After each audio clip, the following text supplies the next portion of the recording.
இன்றைய நற்செய்தி வாசகம் மார்க் எழுதிய நற்செய்தி 12ஆம் அதிகாரம் இறைவசனம் 28 34 முடிய. அவர்கள் வாதாடி கொண்டிருப்பதை கேட்டுக்கொண்டிருந்த மறைநூல் அறிஞருள் ஒருவர் இயேசு அவர்களுக்கு நன்கு பதில் கூறி கொண்டிருப்பதை கண்டு அவரை அணுகி வந்து, அனைத்திலும் முதன்மையான கட்டளை எது என்று கேட்டார். அதற்கு இயேசு, இஸ்ரேலே கேள், நம் ஆண்டவராகிய கடவுள் ஒருவரே ஆண்டவர். உன் முழு இதயத்தோடும் முழு உள்ளத்தோடும் முழு மனதோடும் முழு ஆற்றலோடும் உன் ஆண்டவராகிய கடவுளிடம் அன்பு கூர்வாயாக என்பது முதன்மையான கட்டளை. உன் மீது நீ அன்பு கூர்வது போல் உனக்கு அடுத்திருப்பவர் மீதும் அன்பு கூர்வாயாக என்பது இரண்டாவது கட்டளை. இவற்றை விட மேலான கட்டளை வேறு எதுவும் இல்லை என்றார். அதற்கு மறைநூல் அறிஞர் அவரிடம், நன்று போதகரே, கடவுள் ஒருவரே, அவரை தவிர வேறு ஒரு கடவுள் இல்லை என்று நீர் கூறியது உண்மையே.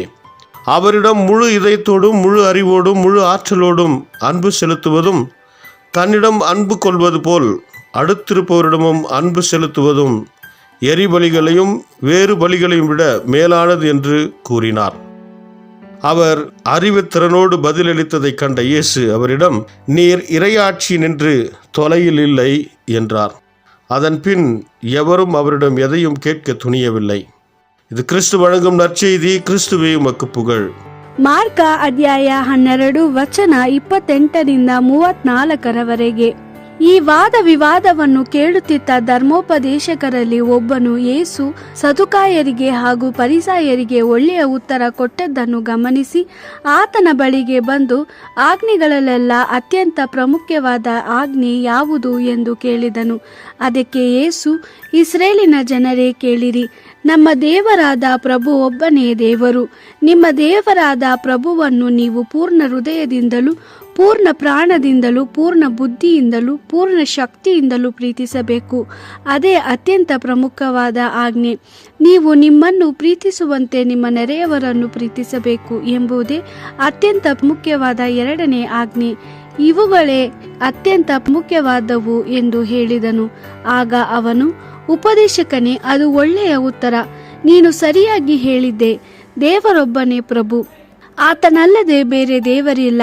ದೇವರನ್ನು ಪೂರ್ಣ ಹೃದಯದಿಂದ ಪೂರ್ಣ ಬುದ್ಧಿಯಿಂದ ಹಾಗೂ ಪೂರ್ಣ ಶಕ್ತಿಯಿಂದ ಪ್ರೀತಿಸಬೇಕು ಮತ್ತು ಒಬ್ಬ ವ್ಯಕ್ತಿಯು ತನ್ನನ್ನು ಪ್ರೀತಿಸುವಂತೆಯೇ ಇತರರನ್ನು ಪ್ರೀತಿಸಬೇಕು. ನಾವು ದೇವರಿಗೆ ಅರ್ಪಿಸುವ ಪಶುಯಜ್ಞಗಳಿಗಿಂತಲೂ ಈ ಆಜ್ಞೆಗಳು ಹೆಚ್ಚು ಪ್ರಮುಖವಾಗಿವೆ ಎಂದು ಉತ್ತರಿಸಿದನು. ಅವನ ಬುದ್ಧಿವಂತಿಕೆಯ ಉತ್ತರವನ್ನು ಕೇಳಿದ ಯೇಸು, ನೀನು ದೇವರ ರಾಜ್ಯಕ್ಕೆ ಹತ್ತಿರವಾಗಿರುವೆ ಎಂದನು. ಅಂದಿನಿಂದ ಯೇಸುವಿಗೆ ಹೆಚ್ಚು ಪ್ರಶ್ನೆಗಳು ಕೇಳಲು ಯಾರಿಗೂ ಸಾಕಷ್ಟು ಧೈರ್ಯ ಬರಲಿಲ್ಲ. ದೇವರ ವಾಕ್ಯವಿದು. ದೇವರಿಗೆ ಕೃತಜ್ಞತೆ ಸಲ್ಲಲಿ. Gospel according to Mark chapter 12 verse 28-34. A teacher of the law had been listening to this discussion and admired how Jesus answered them. So he came up and asked him, which commandment is the first of all? Jesus answered, the first is, hear Israel, the Lord our God is one Lord, and you shall love the Lord your God with all your heart, with all your soul, and with all your mind, and with all your strength. And the second is this, you shall love your neighbor as yourself. There is no commandment greater than these. The teacher of the law said to him, well spoken, Master. You are right when you say that he is one and there is no other. To love him with all our heart, with all our understanding, and with all our strength, and to love our neighbor as ourselves is more important than any burnt offering or sacrifice. Jesus approved this answer and said, you are not far from the kingdom of God. But after that, no one dared to ask him any question. This is the word of the Lord. Thanks be to God.